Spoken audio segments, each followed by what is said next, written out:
Excel function na dapat alam mo rin. Tara, turo ko sa'yo. Makakala may sample data na ako dito. Gusto ko magkaroon ng date na word, month, tapos year, yung mga order date ko. So gumamit ako dito ng text function. Tinuto ko lang sa cell value na to.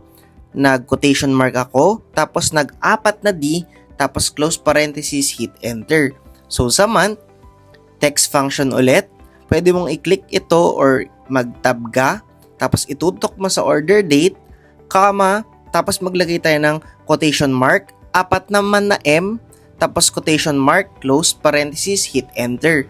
Sa year naman, equals, text function ulit, tapos, tutok mo lang ulit dito sa value ng order date, comma, quotation mark, Y na apat, quotation mark, close parenthesis, hit enter. O diba ang astig, i-highlight mo naman ito, tapos i-click mo itong kapag nakita mo yung cross or para mag-apply na rin yung formula hanggang baba.